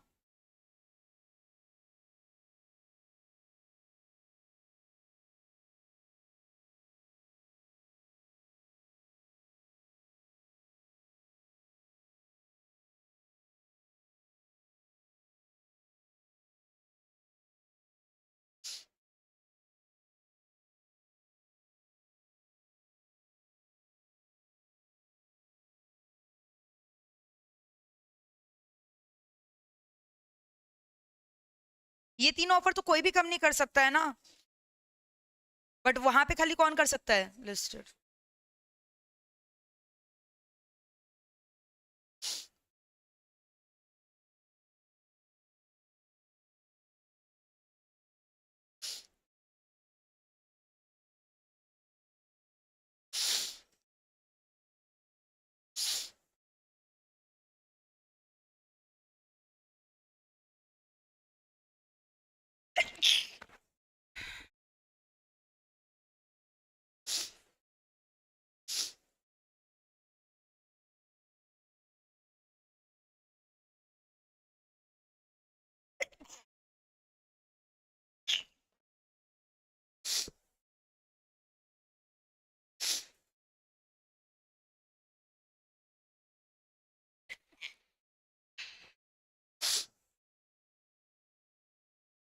बंद करो तो उसको।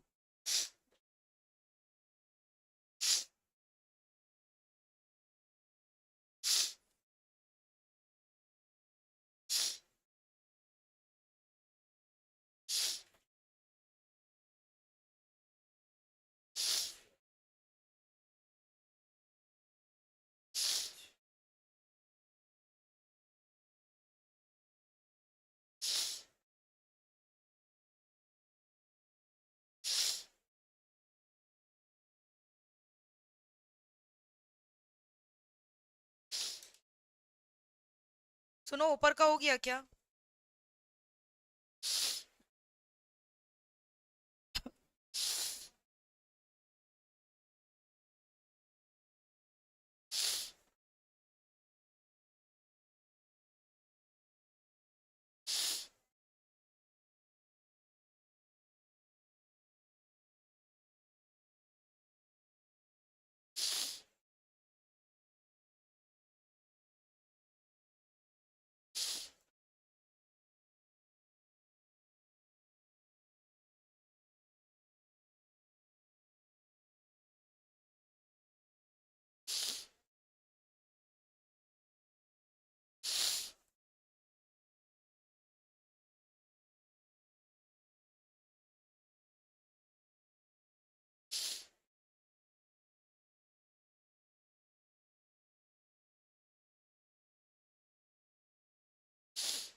किसी बच्चे को पीयूएससी का फुल फॉर्म नहीं पता, paid up share capital, and PUESC का मतलब हुआ paid up equity share capital.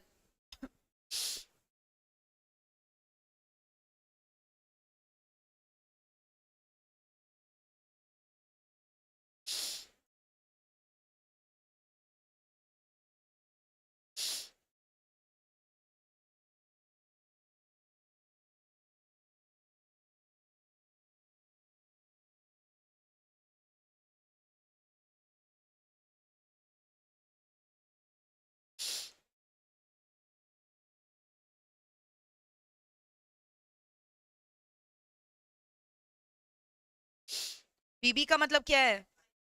Bye back.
हो जाए तो बताना।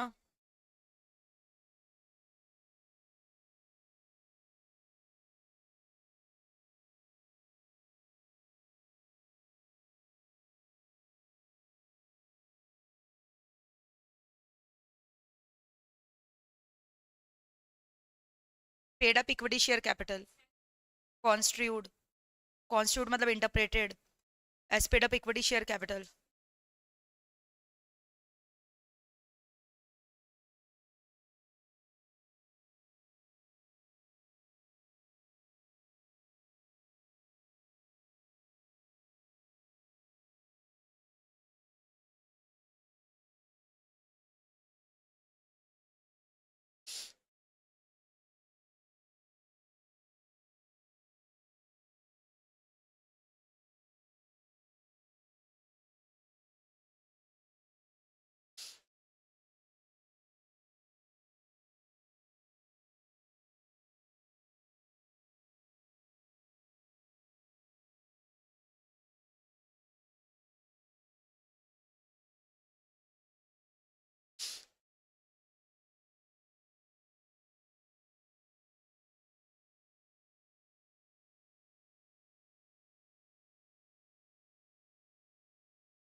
कहाँ तक हुआ है बोलो तो?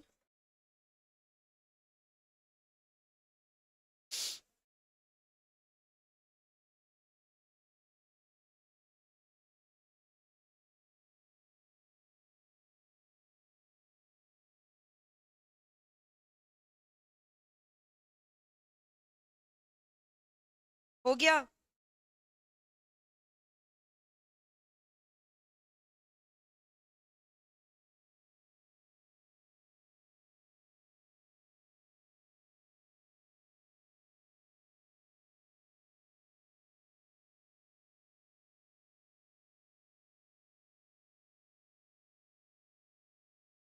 कौन से पॉइंट में हो? 5 हो गया?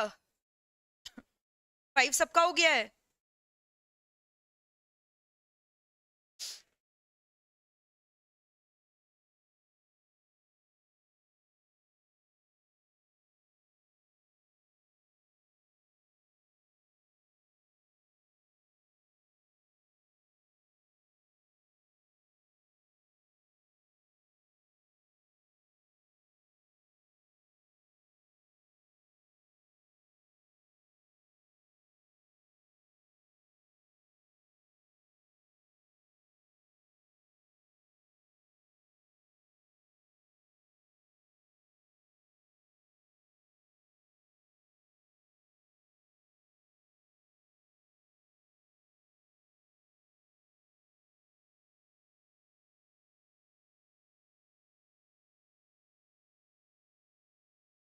करो, सॉल्व दिस सम। बायबैक का ऑफर प्राइस कितना रखना है? 50 रुपया रखा था ना।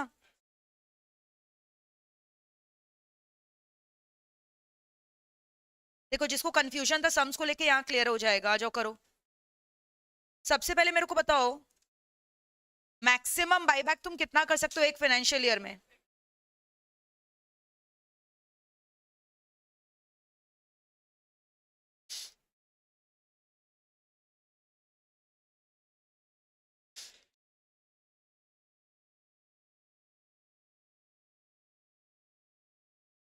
तो paid up equity share capital कितना है बताओ? 10 लाख ना। और फ्री रिजर्व कितना है? 10 लाख। यानी 25% ऑफ 200 कितना हुआ?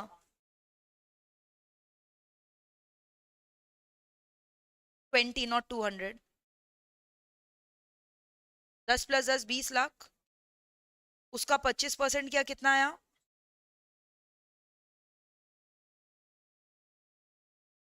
इतना तक तुम कर सकते हो, इतना रुपीस तक का।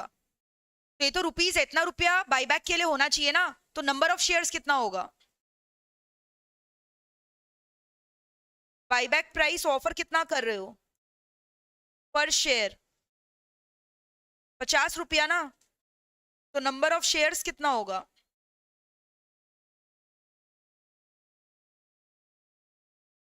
That can be brought back, कितना आएगा? 5 लाख रुपीस अवेलेबल है ना। और एक का दाम कितना है? 50 रुपया करके दे रहे हो ना। तो डिवाइड बाय 50 क्या कितना है? 10,000। 5 लाख रुपीस डिवाइडेड बाय 50 कितना आया? ये तो पहला हुआ 25% वाला कंडीशन। अब दूसरा चेक करोगे, पोस्ट डेट इक्विटी रेशियो 2:1 होना चाहिए। सर मेरे वो भी तो होगा ना, दोनों कंडीशन को साइमल्टेनियसली तुमको चेक करना है ना। पहला कंडीशन क्लियर है कि नहीं बोलो? 25% बोला है किसका? Paid up share capital plus free reserve. Paid up share capital कितना है? 10 लाख। फ्री रिजर्व कितना है? 10 लाख। उसका 25% किया कितना है? 5 लाख। एक शेयर का बायबैक प्राइस कितना है? 50 रुपीज। तो तुम्हारे पास तो 5 लाख रुपीज अवेलेबल है ना बायबैक करने के लिए। तो ऐसे कितने शेयर्स का बायबैक कर सकते हो? 5 lakh divided by 50, 10,000 equity share maximum. But then again subject to that condition that the post buyback ratio can not exceed 2:1। तो उस लिमिट को चेक करने के लिए हम लोग को वो दूसरा भी चीज देखना होगा, डेट इक्विटी रेशियो। चलो देखते हैं। Also the maximum date equity ratio after buyback कितना हो सकता है? कैन बी 2:1 ना। मैक्सिमम बाईबैक रेशियो कितना, मैक्सिमम डेट इक्विटी रेशियो कितना हो सकता है? 2:1। तो बट एक बात बताओ, डेट तो सेम ही रहेगा ना। बायबैक करने से डेट लोन के ऊपर थोड़ी कोई इंपैक्ट पड़ रहा है। Also pre buyback debt shall be equal to क्या? बोलो। शैल बी इक्वल टू क्या? Post buyback debt, that is debt shall remain क्या? डेट ऑफ रुपीस कितना? 38 lakhs शैल रिमेन अनचेंज। लेकिन बायबैक करने के बाद इक्विटी तो चेंज होता है भाई, इक्विटी कम हो जाता है ना।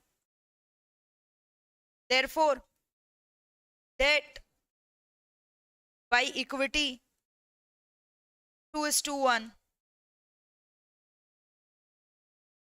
Post buyback. तो डेट पहले भी 38 था, अभी भी 38 रहेगा।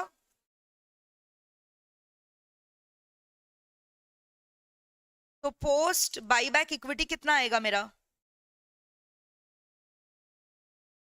देयरफॉर पोस्ट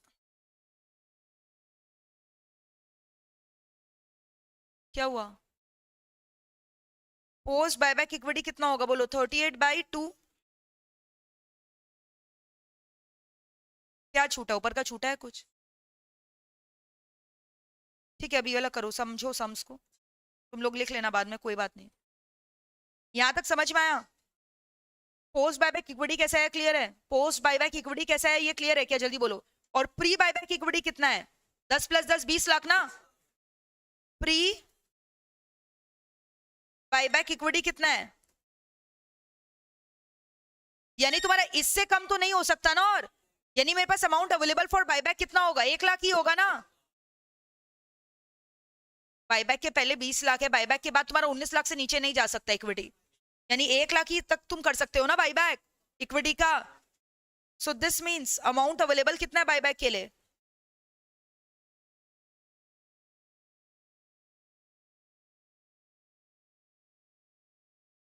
कितना है 1 लाख, एंड बायबैक प्राइस कितना है, तो टोटल शेयर्स कितना होगा, shares maximum shares that can be brought back 1 lakh divided by 50 किया, कितना आया 2000 आया।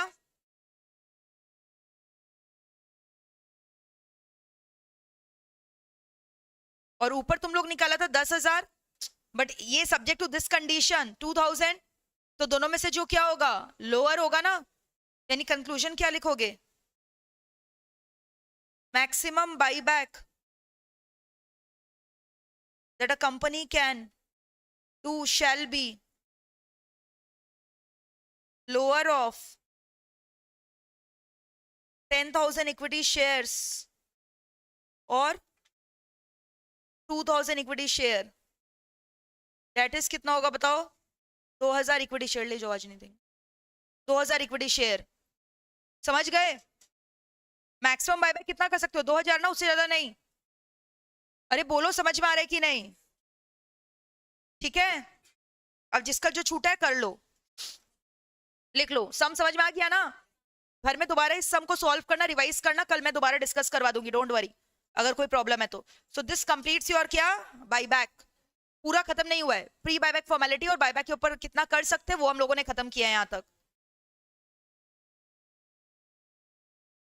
हाँ, और भी सम्स करेंगे कल, ठीक है, बट उसके लिए पूरा यहाँ तक रिवाइज करके आना अच्छे से।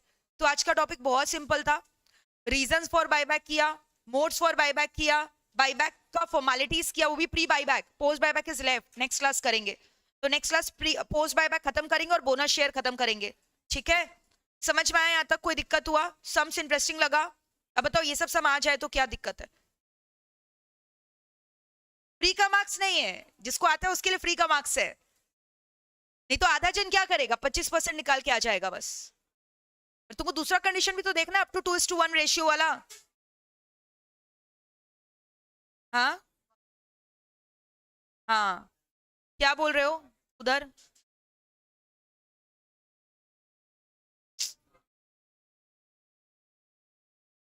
अभी यहां से दिखा रहे जिसका जो छूटा करो, चलो राइट डाउन। बाकी यूट्यूब वाले बच्चे घर जा सकते हैं, कल मिलो क्लासेस में, एनरोलमेंट करवा लो क्लासेस का।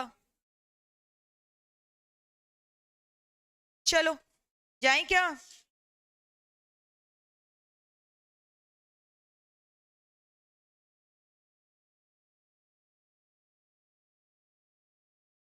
ये वाला सम रीडू लिख लो, तो रीडू करके आना घर पे, और कल नया सम भी करेंगे, रीडू लिख लो ये वाला सम।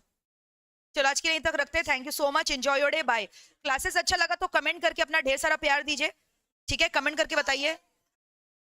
अच्छा लास्ट वाला भी देख लो, ये लो।